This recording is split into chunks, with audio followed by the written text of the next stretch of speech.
President Obama calls for a big spending freeze and focuses on plans to help the struggling middle class. But does he have the political support he needs? We'll bring you the latest from the White House. From east to west, wicked winter weather continues battering the nation. We'll tell you when the latest round of nasty storms will end.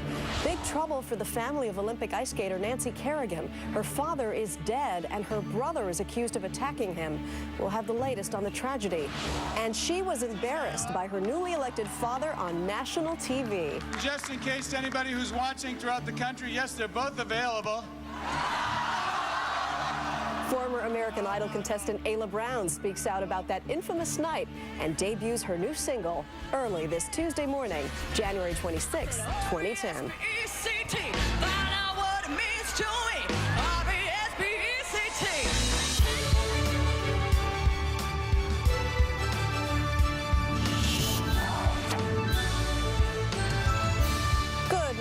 Good Tuesday morning, everybody. From New York, I'm Maggie Rodriguez. And I'm Harry Smith. Good morning, everybody. You well this morning? Yes, I am. All right, we got a lot of news to get to this morning. We want to start in Washington, where President Obama will try and calm voter anger during tomorrow's State of the Union address. He'll announce plans to cut the growing federal deficit and help the struggling middle class. CBS News senior White House correspondent Bill Plant has more. Good morning, Bill. And now to the big new push by the federal government here to stop every person driving a truck and a bus from texting while behind the wheel. You'd think it would be against the law already, but it's not, at least not everywhere. CBS News correspondent Nancy Cordes is in Washington with the details. Good morning, Nancy. Good morning, Maggie. These new rules are aimed at curbing the growing epidemic of distracted driving. Starting today, all drivers of commercial buses and trucks could be fined up to $3,000 if they're caught texting while driving. One of the big challenges here is enforcement. It's often difficult to catch texting and driving until it's caused an accident, and then it's often too late. Maggie. Nancy Cordes in Washington. Thanks, Nancy. Time now to check the rest of the day's headlines. Erica Hill is standing by at the news desk. Good morning, Erica. Maggie, good morning. New Jersey police arresting a man with several semi-automatic weapons and a map of a military installation.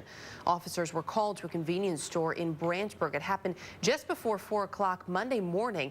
They were called there to check on a suspicious-looking man. Lloyd Woodson fled into the woods where he was captured. The man was carrying a semi-automatic assault rifle along with extra ammunition and wearing a bulletproof vest. Police searched his hotel room where they found more guns, a grenade launcher, a map of a military installation, and a traditional Middle Eastern headdress. He has been charged with unlawful possession of weapons and with resisting arrest. Meantime, across the country, a massive blizzard in the Midwest bringing dangerous winds and snow today, while wet weather is responsible for some big problems in other areas of the nation. CBS News correspondent Cynthia Bowers has more. It's not the falling flakes, but the blowing snow that's the problem. Visibility has been so bad in parts of the Midwest, oncoming cars could sneak right up on you. It's crazy. I mean, I know it's Iowa, but this is just, it's bizarre. Not wanting to take any chances, hundreds of big rigs pulled off the road in places like Fargo, North Dakota. Many drivers who did risk it soon found out it wasn't worth it.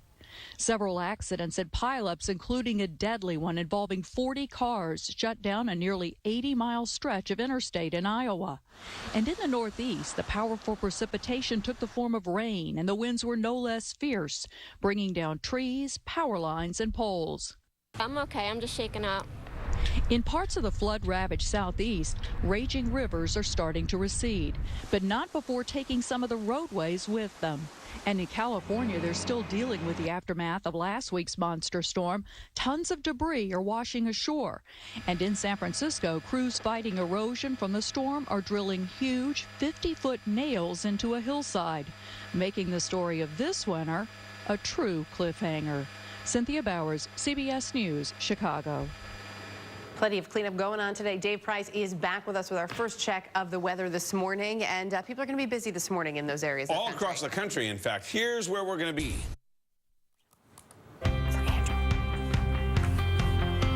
Welcome back to the Early Show on a Tuesday morning here in New York City. Coming up this morning, we have an exclusive that I'm really looking forward to. You remember the moment when Senator-elect Scott Brown of Massachusetts, during his victory speech, announced on national television that his daughters were available. Look at her reaction. Ayla Brown's jaw dropped. Well, she is here this morning to talk only to us about that moment. And she will also debut a single from her new CD, which comes out today. I looked her up on YouTube. The girl can sing. She can really sing. She can play basketball, maybe a future in politics. I don't know. We'll find out. And it's a very big day for Octomom, Nadia Suleiman. Can you believe this? It's a year since all those babies were born. They had their first birthday party. Look at that. How about a cupcake? How about 8 cupcakes? All right, we'll find out what's next for them. But first here, a murder mystery in the Caribbean. Last week, a young San Francisco woman was killed during a cruise ship stopover on the island of Antigua. And there are still a lot of questions about it. CBS News correspondent Michelle Miller has more. Joining us now is CBS News travel editor Peter Greenberg. Good morning, Peter. Good morning, Maggie. It seems like cruise ships are sort of the wild, wild west. Nobody really knows who has jurisdiction, how crimes are investigated. What is the protocol? The problem is there's no really good accessible database of crime. You know, I haven't seen a show on TV called CSI Love Boat, so the bottom line is there's nobody really investigating, and the question is, under flags of convenience, where are these crimes reported, and then where are they stored in terms of that information? It depends on the port that they're going to.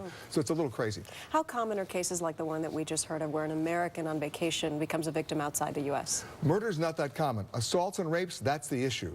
Because once again, they're not broken out as travel crimes. They're crimes within those jurisdictions. You need to be able to correlate that information. All right, so this morning what we have for all of you is some tips, Peter's tips for vacationing. Number one, you say don't travel alone at night. And that's not gender specific, that's anybody. And in fact, don't just ask the general manager of the hotel where not to go, ask the bellhops and the maids, they know.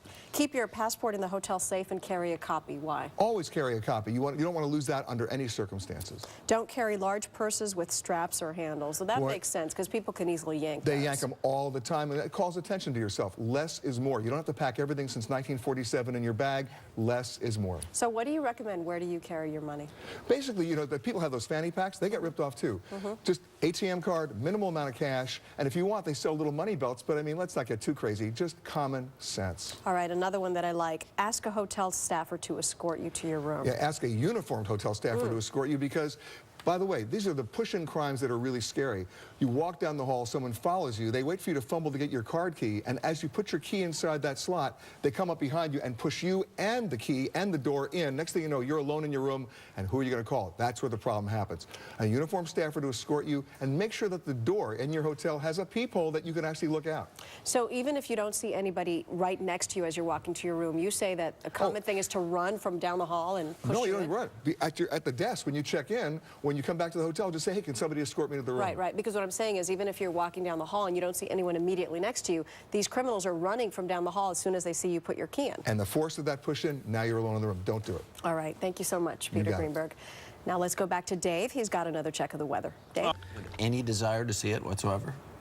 None? I can't lie. Really? No, you have to put on the 3D glasses and do must that see whole it in thing? 3D. Absolutely must see it in 3D. Isn't it very long? It is long, but you go and you put on your 3D glasses, and it's like going into another world. So you recommend I see it?